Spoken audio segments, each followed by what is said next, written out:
성서의 시간. 이 시간에 기독교 종합대학 한국성서대학교와 한국성서선교회 성서대학교회에서 보내드립니다. 성서대학교회 반세우 목사님의 설교 말씀으로 함께 하십니다. 오늘 우리가 함께 나눌 하나님의 말씀은 로마서 2장 17절에서 29절 말씀이에요. 제가 교회로 오는 길에 운전면허 시험장을 지나칩니다. 꼭 그 길을 지나가면 도로 연수 중인 노란 차들을 만나곤 하는데요. 이제 막 운전대를 잡으신 분들의 그 긴장한 모습들이 보입니다.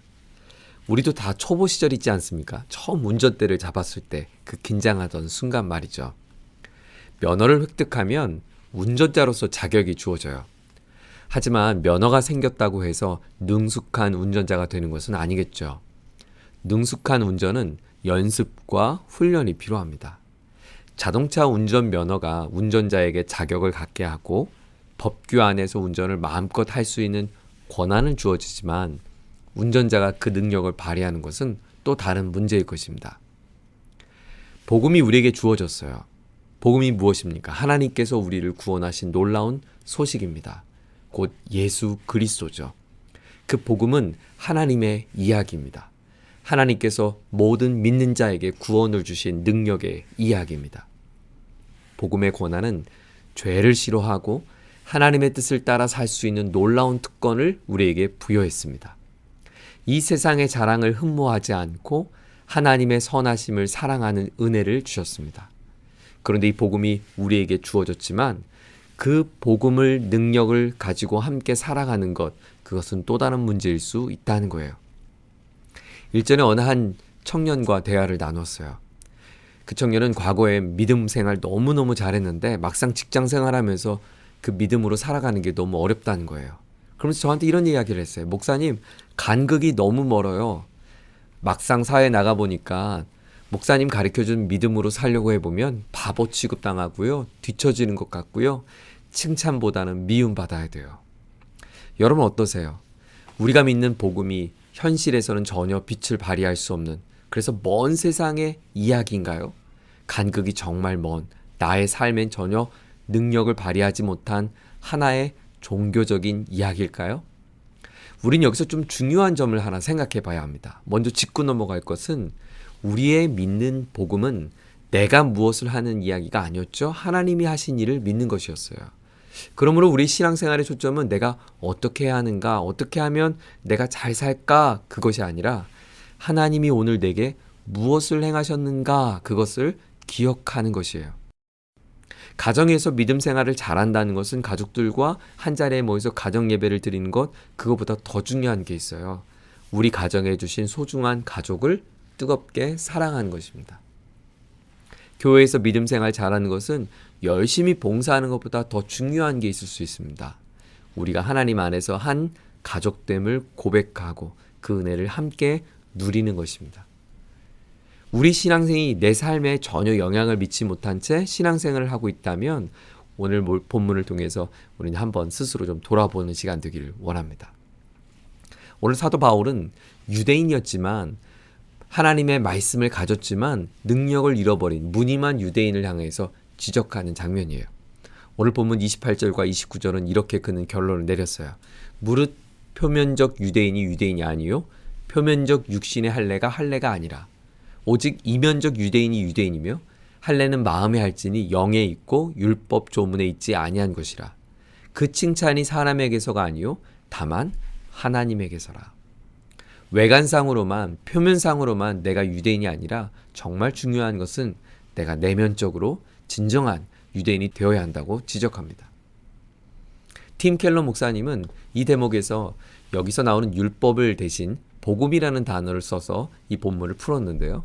제가 한번 본문 속에서 율법이라는 단어 대신 복음을 한번 넣어보겠습니다. 17절부터 24절이에요. 그런데 그대가 그리스도인이라고 자처한다고 합시다. 그래서 그대는 복음을 의지하며 하나님을 자랑하며 복음의 가르침을 받아서 하나님의 뜻을 알고 가장 선한 일을 분갈할 줄 알며 눈먼 사람의 길잡이요 어둠 속에 있는 사람의 빛이라고 생각하며 지식과 진리가 복음의 구체화된 모습으로 들어있다고 하면서 스스로 어리석은 사람의 스승이요 어린아이의 교사로 확신한다고 합시다. 그렇다면 그대는 남은 가르치면서도 왜 자기 자신은 가르치지 않습니까? 도둑질하고 하지 말라고 설교하면서도 왜 도둑질을 합니까? 간음을 하지 말라고 하면서 왜 간음을 합니까? 우상을 미워하면서도 왜 신전의 물건을 훔칩니까? 복음을 자랑하면서도 왜 복음을 어겨서 하나님을 욕되게 합니까? 성경에 기록된 바 너희 때문에 하나님의 이름이 이방 사람들 가운데서 모독을 받는다 한 것과 같습니다.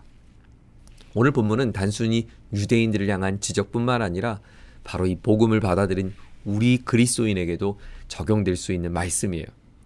능력 있는 그리스도인, 표면적 그리스도인이 아닌 정말 참된 그리스도인이 살 수 있는 힘은 무엇일까요? 첫째는 사명자가 되어야 합니다. 여러분, 종교생활과 신앙생활의 구분, 그것은 주체가 누구이냐예요.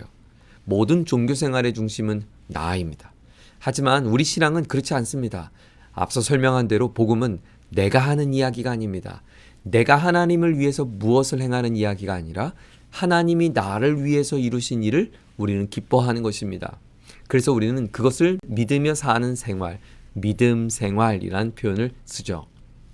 유대인들은 스스로 유대인이라는 사실에 굉장한 자부심을 갖고 있었어요. 유대라는 이름도 너무 아름다운 뜻이에요. 유다라는 단어는 찬양이란 뜻이거든요. 하나님을 찬양하는 사람, 백성이란 거예요. 그래서 그들은 스스로 하나님을 찬양하는 사람, 굉장한 자부심이 있었어요. 하나님의 율법을 갖고 있고 알고 있고 율법의 교훈을 날마다 경청하며 살아갈 수 있는 것, 그들에게 주어진 특권이었어요. 하지만 그들은 하나님을 알았지만, 지식은 가졌지만, 하나님의 율법은 누렸지만, 그러나 그들에게 중요한 것, 사명을 잃어버렸어요. 왜 내게 이런 율법이 있는가? 왜 내게 하나님이 찬양하는 사람으로 세웠는가? 거기에 대한 사명이 없었다는 거예요. 누가복음 18장에 보면 바리새인과 세리의 기도하는 장면이 나오죠. 바리새인과 세인이 어느 날 기도하러 성전에 올라갑니다.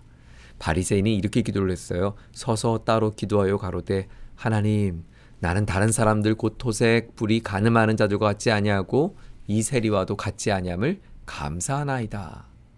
여러분, 하나님께서 바리새인에게 기도를 하게 하신 사명이 무엇이죠? 단순히 토색과 불의와 간음을 하는 자들, 그것을 하지 않는 것도 중요하지만 그들과 함께하지 않는 것, 그것은 사명이 아니었어요.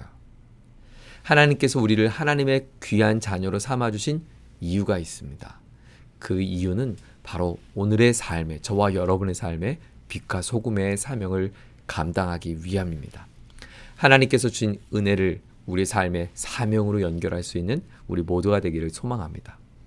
표면적인 그리스도인을 넘어 아름다운 믿음의 사람이 되기 위해 우리는 어떻게 해야 할까요? 능력 있는 그리스도인이란 어떤 삶일까요? 둘째로 우리는 예배자가 되어야 합니다. 여러분, 유대인의 자부심 한번 들어보세요. 19절이에요. 맹인의 길을 인도하는 자요, 어둠에 있는 자의 빛이요, 율법에 있는 지식과 진리의 모본을 가진 자로서 어리석은 자의 교사요, 어린아이의 선생이라고 스스로 믿으니. 그들은 맹인의 길을 인도하는 자라고 설명합니다. 20절에 보면 어리석은 자를 깨우쳐 가르치는 교사라고, 어린아이의 선생이라고, 그런 미숙한 사람들을 가르치는 스승이라고 자부했다는 거예요. 하지만 바울은 여기에 대해서 이렇게 지적합니다. 그러면 왜 너희는 스스로 너희 자신을 가르치지 않습니까? 너희들이 스승이라고 스스로 생각한다면, 그러면 미숙한 어린아이와 같은 왜 자신은 가르치지 않습니까? 그렇죠. 우리는 늘 타인의 잘못에 대해 그렇게 민감합니다. 타인에 대해서는 굉장한 기대를 갖고 있어요. 하지만 동일한 그 기대를 왜 나에게는 갖지 못할까요? 가끔씩 자녀들의 문제를 다룬 TV 프로그램을 보면 그 자녀들의 문제 너머에는 부모의 문제가 있었어요. 부모는 늘 자녀에게 지적을 하고 부모가 원하는 이야기, 원하는 것을 자녀에게 요구하죠. 하지만 부모가 원하는 그 요구하는 삶을 부모는 살지 않습니다.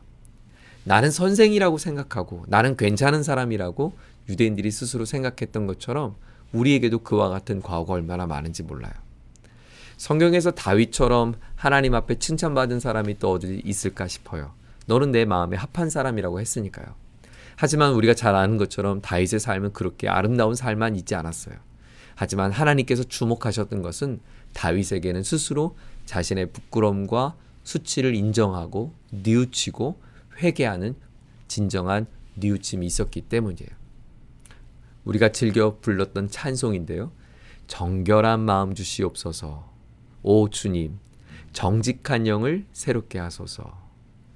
나를 주님 앞에서 멀리하지 마시고 주의 성령을 거두지 마옵소서. 그 구원의 기쁨 다시 회복시키시고 변치 않는 마음 내 안에 주옵소서. 다윗의 고백이었습니다. 나는 하염없이 부족하고 연약하지만 아직도 우리가 감당할 수 있는 아름다운 삶의 자리가 있다고 하나님께서 우리를 거룩한 자녀로 초청해 주셨습니다. 그것이 우리의 사명입니다.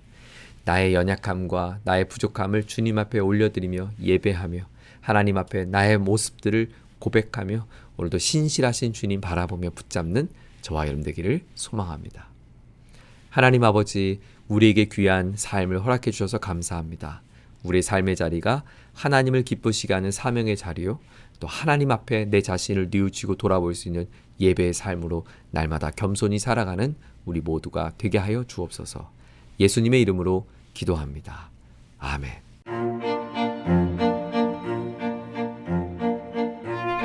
성서의 시간, 지금까지 성서대학교회 반세우 목사님의 설교 말씀으로 함께 하셨습니다. 이 방송 들으시고 신앙생활에 도움받기 원하시는 분은 서울전화 02-936국에 9559번 936-9559번 성서대학교회로 연락하시기 바랍니다.